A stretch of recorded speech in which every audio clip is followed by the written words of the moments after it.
प्रेक्षकांनो, कोण होती सतू, काय झाली सतू मालिकेचा आजचा भाग खूप छान आहे बरं का. अलक्ष्मीची पूजा करून धर्माधिकारींच्या कुटुंबाच्या विनाशाचं कारण ठरणाऱ्या अमृताला कावेरीने चांगलीच अत्तल घडवले. पाडव्याच्या दिवशी यशने कावेरीला दिलेलं सरप्राईज गिफ्ट, ती अंगठी अचानकच गायब झाले आणि त्या गायब करणाऱ्या अमृता नाही आहेत बरं का, तर मा आहेत. मानने मुद्दामच यशने दिलेलं कावेरीला जे गिफ्ट होतं ते गायब केलं. पण आता कावेरी ही कमी नाही, ती मानवर मात करणारच. पण कशी, पाहूयात की आजच्या भागामध्ये. भाग शेवटपर्यंत नक्की बघा. आणि हो, भाग कसा वाटला ते कमेंट करून कळवा. माकडून यमुनाला चांगले शब्दांचे फटके पडतात, पण यमुना ती थोडीच सुधारणाऱ्यातले. उलट मानना ती सांगते की मा चिल, माझ्या सासरी असं काळं घालतात, पण मानना ते मान्यच नसतं. परत एकदा मा यमुनाला ताकीद देतात की आत्ताच्या आताचा आणि ड्रेस बदल. तुला माहिती आहे ना आपल्या घरात चालत नाही. एक तर यांची तब्येत सुधारत नाही आहे आणि मला अजून विषाची परीक्षा नको आहे यमुना. तुझ्या सासरचे नियम इथे अजिबात लागू करायचे नाही आहेत. तुझ्या काकांच्या बाबतीत काय झालं होतं कळतंय ना. असंच कोणीतरी काळं घालून आलं आणि किती मोठं अरिष्ट आलं त्यांच्या घरावरती. माचं बोलणं ऐकून यमुनाला सुद्धा राग येतो. ती मावरतीच डाफरते की मा, तुझ्या लेकाने मोठमोठे नियम मोडलेले चालतात आणि मी साधं काळे कपडे घातलेले चालत नाही आहेत का.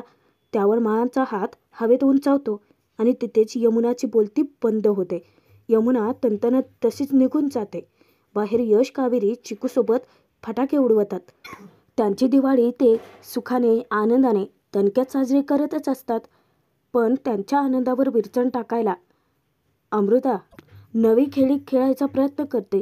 रूममध्ये जाऊन आधी तर कपाट उचकून त्या कपाटातली ती काळी ओढणी शोधते आणि मगच मनात आनंद साजरा करत विचार करते की सुलक्षणा, काळ्या रंगाचा तुला इतका प्रॉब्लेम आहे हे जर मला आधीच माहीत असतं ना, तर दिवसभर काळ्या रंगाचे कपडे घालूनच फिरले असते. आता मी ती प्रत्येक गोष्ट करणार ज्यामुळे तुझ्यावरती संकट येतील. आणि इथेच अमृताच्या मनात एक वेगळंच कारस्थान शिजतं. बाहेर यश कावेरी दोघेही फटाके उडवतच असतात. यशचं लक्ष अचानक कावेरीकडे जातं आणि तो तिच्याकडे पाहतच असतो. कावेरी विचारते की असं काय बघताय. आता यश काही बोलणार इतक्यातच इतका मोठा आवाज होतो ना की चिकू खूप घाबरतो आणि मोठ्याने रडायला लागतो. कावेरीने तोचपर्यंत मागे वळून कोणीतरी पळत गेल्याचं पाहिलेलं असतं. यश विचार करतो की इतका मोठा फटाका कोणी लावला असेल. आपल्या घरात तर इतका मोठा आवाज होईल असे फटाके कोणी लावतच नाही. तेव्हाच कावेरीला संशय येतो. इकडे घरात अमृता स्वतःच शपथ घेते की कावेरी, या घराच्या भल्यासाठी तू लक्ष्मीची पूजा केली ना, पण आता या घराच्या विनाशासाठी मी अलक्ष्मीची पूजा करते. बघूयात की आता कोण जिंकत आहे ते. शपथ घेतच ती आपल्या कपाळी काळं फासते. इतक्यातच यश कावेरी घरात येतात. दोघेही अमृताला पाहतात. अमृताचे काय थेरं चाललेत तेही त्यांच्या लक्षात येत नाही. तेव्हाच कावेरी हळूच यशच्या कानात कुजबुजते. तेव्हाच कावेरीने एक प्लॅन ठरवलेला असतो. यशला तो समजावलेला असतो अमृताचा डाव हाणून पाडण्यासाठी. यश चोर पावलांनी जाऊन आधी तर तिथे शेजारी असलेला फॅन चालू करतो. आता फॅन चालू झाल्यानंतर अमृता जी अलक्ष्मीची पूजा करत होती तिच्या पूजेमध्ये व्यत्यय येतो आणि मग काय, अमृताची सगळी पूजाविधी भंग होते. तेव्हाच कावेरी समोर येते आणि तिच्या डोक्यावरचा काळा कपडा काढून फेकत लाल कपडा तिच्या डोक्यावरती झाकून तिच्या कपाळी जे काही काळं फासलेलं असतं ना, तिने भस्म लावलेलं, ते सगळं पुसून काढते. अमृता तिच्यावरती खूप चवताळते. काय करतेस. त्यावेळी कावेरी तिला चॅलेंज करते की या घराच्या विनाश कावेरी कोणालाच करू देणार नाही. अमृताचा प्रत्येक डाव ती असाच हाणून पाडेल आणि देवी आई आहे माझ्या पाठीशी.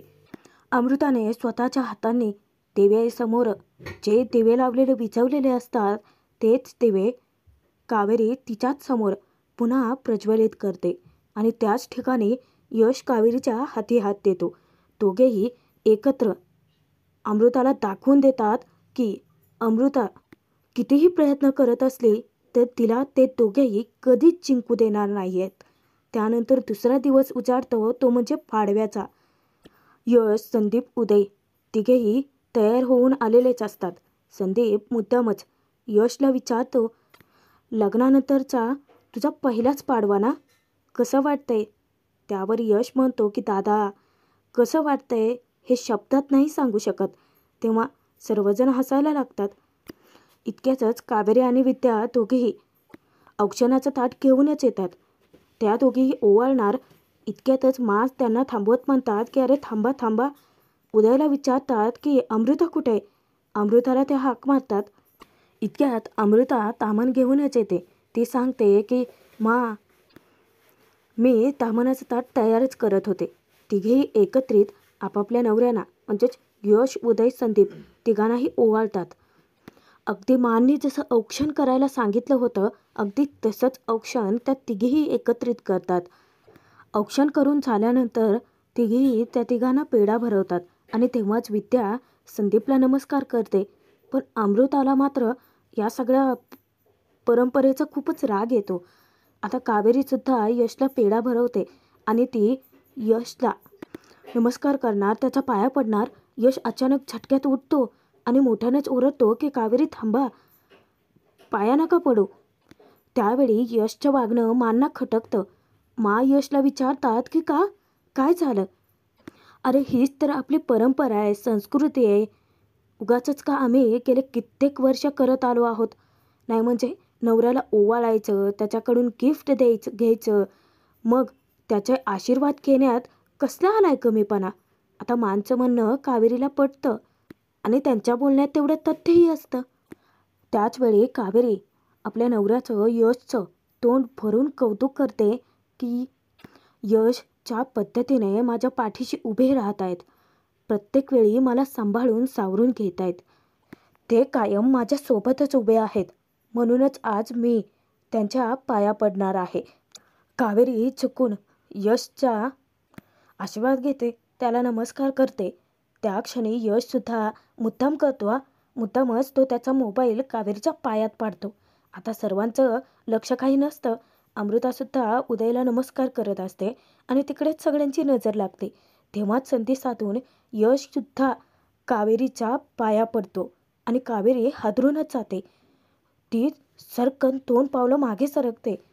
यश उठता क्षणी ती विचारते की यश काय करताय तुम्ही? त्यावर यश तिला सांगतो, नवरा बायकोच्या नात्यात रिस्पेक्ट दोन्ही बाजूने असायला हवा ना. आज पाडव्याच्या दिवशी मी तुम्हाला वचन देतो की माझ्या मनातलं तुमच्याविषयीचा रिस्पेक्ट कधीच कमी नाही होणार कावेरी.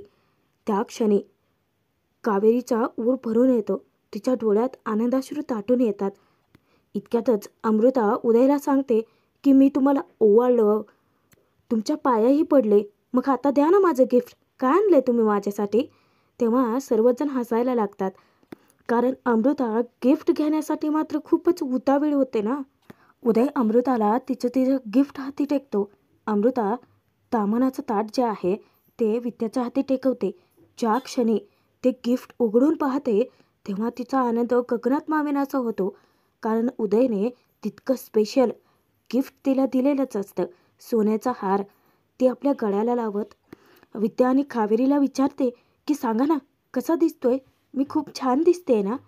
तेव्हा विद्या मुद्दामच तिला टोमणा मारते, बापरे सोन्याचा हार, आपण तर काटकसर करणार होतो ना वहिनी. अमृताचं थोबाडच पडतं. आता हा टोमणा उदयला मात्र पचत नाही.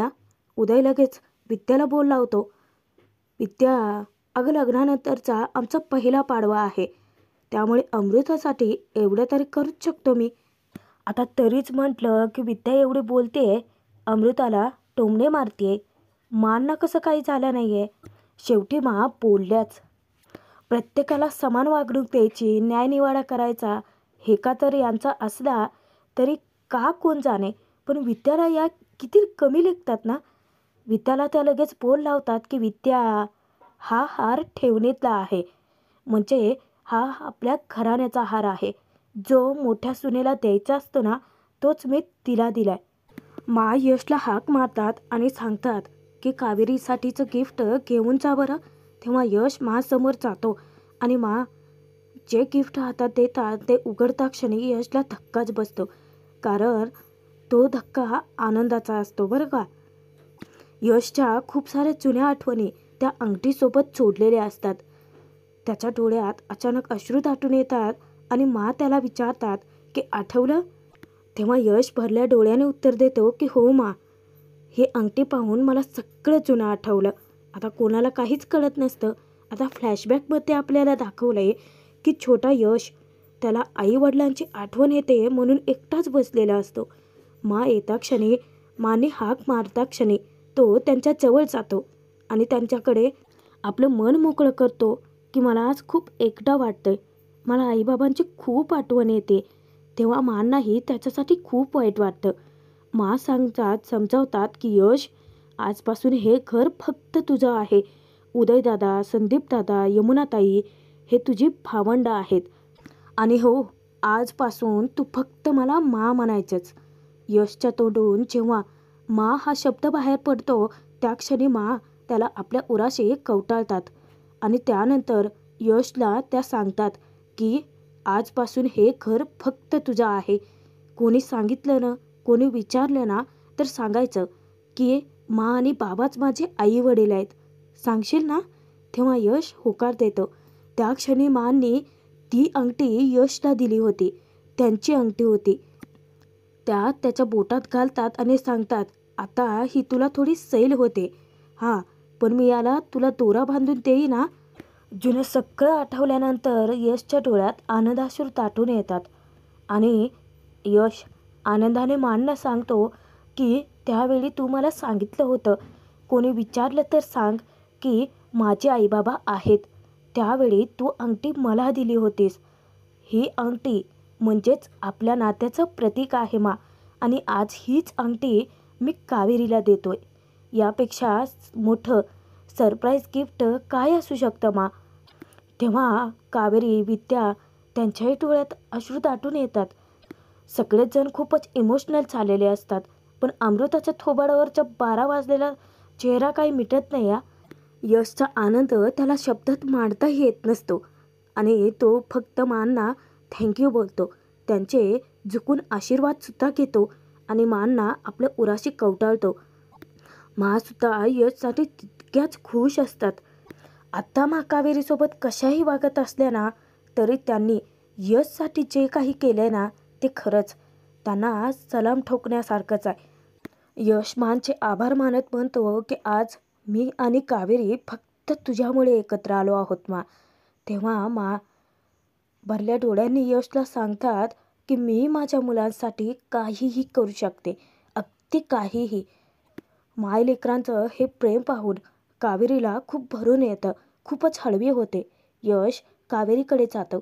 तिच्या समोर जाता क्षणी तो तिचा हात हातामध्ये घेतो. आता यांचा छानसा सीन रोमॅन्टिक चालू असतोच, पण अमृता, यमुना, काकू त्यांना मात्र हे सगळं खूप खटकतं. यश कावेरीच्या बोटात अंगठी तर घालतो, पण दुसऱ्याच सेकंदाला अचानकच ती अंगठी बोटातून खाली पडते आणि सर्वच जण धक्क्याने बघायला लागतात. यश अंगठी उचलत म्हणतो की तुमच्या हातात तर लूज होते ही. त्यावर कावेरी सांगते की काही हरकत नाही, मी धागा बांधून घेईन. आता सोल्युशन तर काढलं होतं ना. पण मा त्यांना जिथे तिथे फक्त कावेरीचा अपमान करायला चान्सच हवा असतो आणि मिळतोच की. लगेचच त्या यशला म्हणतात, यश अरे नाजूक आहे ना ती, तिच्या हाताना पेलवत नसेल हे ओझं. काही हरकत नाही, उद्या सोनाराकडे जा, ते नीट करून देतील हा. मा पदोपदी कावेरीचा अपमान करतायत, तिला टोले लगावतायत. ते पाहून तर यमुना, अमृता दोघींनाही आनंदाच्या उकळ्या फुटत असतात जणू. आता अमृता मुद्दामच म्हणते की मावशी, अगं पण संदीपदादा आणि विद्यावहिनीची ओवाळणी राहिलीच की. आता बघूयात की विद्यावहिनींना ओवाळणी काय मिळते ते. संदीपने विद्यासाठी खास तिला आवडतो तसा गजरा आणलेला असतो आणि ते पाहून तर विद्याची कळी खुलते. इतकी खुश होते ती. तरी संदीप नाराजी व्यक्त करत म्हणतो की विद्या सॉरी, पण पुढच्या वर्षी पैसे साठवून मी तुझ्यासाठी मोठं गिफ्ट नक्की घेईन. त्यावर विद्या म्हणते की अहो, कशाला हवं आहे मोठं गिफ्ट? तुम्हाला माहिती आहे की नाही, मला गजरा किती आवडतो. माझ्यासाठी तर हेच छान आहे. खूप आवडलं हां मला. आता अमृता मुद्दामच कळू नये असा टोमणा मारते. किती छान सांभाळून घेता हो तुम्ही तुमच्या नवऱ्याला. त्यावर विद्याही काही कमी नाही आहे. तीही तिला टोलाच लगावते की हो अमृता, संसार असाच असतो ना. आणि विद्या काही गप्प बसत नाही हा, तर 4 शब्द आणखीनच सुनावते अमृताला. अमृता, अगं मला नाही फरक पडत अगं की गिफ्ट किती महागडं आहे किंवा किती छोटं आहे. माझं माझ्या नवऱ्यावरती आणि माझ्या नवऱ्याचं माझ्यावरती प्रेम आहे ना, बस आहे मला. तेव्हाच काकूंचा डोळ्यात अश्रू दाटून येतात. त्या कितीही विद्याचा रागराग करत असल्या तरीसुद्धा विद्याचे संस्कार त्यांच्यासाठी तितकेच अनमोल आहेत ना. पण इथे प्रेक्षकांना तुमच्या एक गोष्ट लक्षात येते आहे का? नाही म्हणजे काकू म्हणतात अगदी तसंच घडतंय ना, की मा या दोन्ही ह्याच्यामध्ये तुझा भाव करतायत. अगदी अमृता आणि कावेरीला जसं छोटं छोटं गिफ्ट दिलं, तसंच छोटंसं गिफ्ट विद्याला दिलं असतं तर काही हरकत नव्हती. पण शहाणपणाने वागतील त्या मा कसल्या. जाऊ देत. यश आपला ती अंगठी परत एकदा ठेवून देतो आणि तो बॉक्स कावेरीच्या हाती सोपवत सांगतो की ही अंगठी जपून ठेवा, कारण यशच्या त्या अंगठीसोबतच्या खूप साऱ्या आठवणी जोडलेल्या असतात. भाग जरी संपत असला तरी पुढील भागात बघूयात की मा इतक्या खालच्या थराला जातील असं वाटलं नव्हतं. कारण ज्या क्षणी आता यश सोनाराकडे जाऊन कावेरीसाठी ती अंगठी छोटी करून आणणार असतो, तेव्हाच कावेरी यशच्या हाती अंगठी सोपवणार. त्या बॉक्समध्ये अंगठी नसतेच, अंगठी गायब असते. तेव्हा यश कावेरीवरती नाराज होतो की कावेरी, अहो काल तर दिली होती ना अंगठी, आज अचानक गायबही झाली. डायनिंग टेबलपाशी बसलेल्या मा कावेरीला मुद्दामच म्हणतात की तू कितीही प्रयत्न केला ना तरी ती अंगठी तुला सापडणारच नाही आहे. म्हणजे या सगळ्याच्या मागं षडयंत्र अमृताचं नाही तर मानचं होतं तर. पण आता मानवर मात करत कावेरी यशचं मन कसं जिंकेल आणि ती अंगठी शोधून कशी काढेल, पाहणं मनोरंजक